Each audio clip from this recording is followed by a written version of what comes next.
Assalamualaikum warahmatullahi wabarakatuh.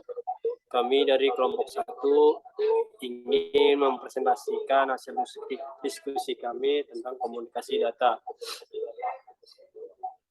Yang pertama akan dibacakan oleh Ahmad Rizkon. Komunikasi data adalah proses pengiriman dan penerima data atau informasi dari dua atau lebih device, seperti komputer, laptop, printer, dan alat komunikasi lain yang terhubung dalam sebuah jaringan komunikasi. Komunikasi data merupakan gabungan dua teknik yang berbeda, yaitu perpaduan teknik komunikasi dan pengolahan data. Komunikasi umum antara manusia dengan manusia menggunakan alat atau tidak. Komunikasi data antar komputer, perangkat yang lain ada pada printer HP.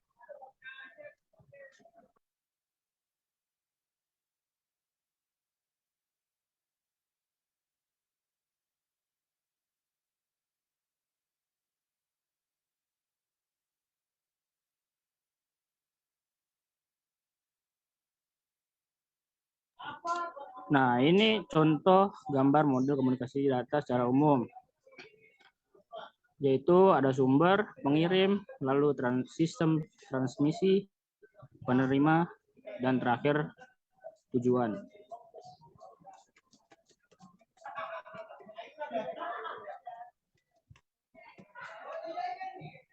Dan selanjutnya akan dibacakan oleh Muhammad Yusuf Sono.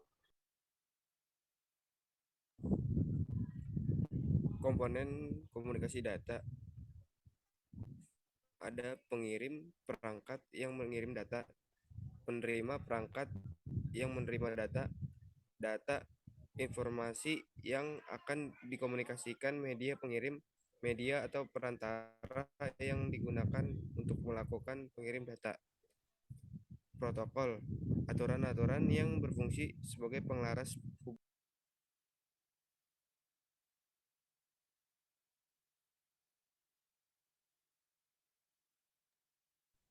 Jenis komunikasi data, yaitu komunikasi data sendiri terbagi menjadi dua jenis, yaitu terestrial dan satelit. Berikut ini kami memberikan penjelasannya. 1. Komunikasi data terestrial. Jenis komunikasi data yang pertama adalah komunikasi data terestrial yang menggunakan media kabel sebagai akses, sehingga biaya yang dibutuhkan untuk pembangunan infrastruktur juga cukup tinggi. Kedua, komunikasi data satelit. Jenis komunikasi data yang kedua adalah komunikasi data satelit yang menggunakan satelit sebagai aksesnya.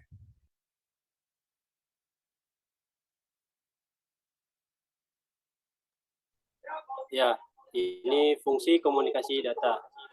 Ada beberapa fungsi dan tujuan komunikasi data yang tentunya dapat membantu aktivitas manusia. Beberapa di antaranya adalah yang pertama itu ada lebih efisien untuk mengirimkan data dalam jumlah besar tanpa kesalahan dan juga lebih ekonomis. Yang kedua, memungkinkan penggunaan sistem komputer dan peralatan pendukungnya dan jarak jauh atau penggunaan komputer jarak jauh.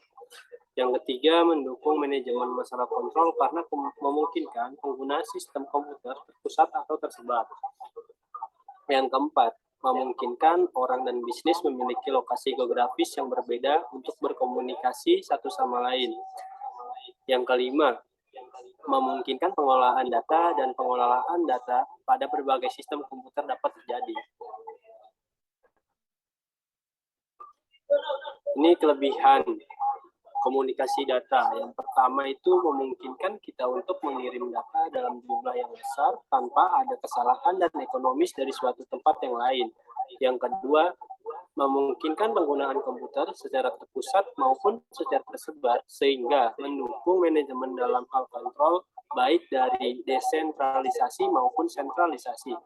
Yang ketiga itu mempermudah kemungkinan pengolahan dan pengaturan data yang ada dalam berbagai macam sistem komputer. Adapun kelemahannya, yang pertama itu call setup memerlukan beberapa detik. Yang kedua, kecepatan data terbatas tergantung pada besar data yang dikirimkan. Yang ketiga, tidak cocok untuk trafik besar. Jika pengiriman data dilakukan, ada trafik yang sedang pada maka akan dibutuhkan waktu yang lebih lama. Yang keempat, faktor manusia.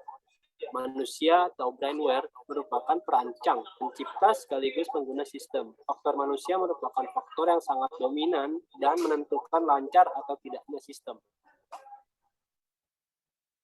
Jadi kesimpulan dari presentasi kami yaitu komunikasi data adalah proses pengiriman dan penerimaan data atau informasi dari dua atau lebih device atau alat seperti komputer, laptop, printer, dan alat komunikasi lain yang terhubung dalam sebuah jaringan melalui beberapa media komunikasi. Data memiliki beberapa tujuan, diantaranya yaitu memungkinkan pengiriman data dalam jumlah besar efisien, tanpa kesalahan dan ekonomis dari suatu tempat ke tempat yang lain.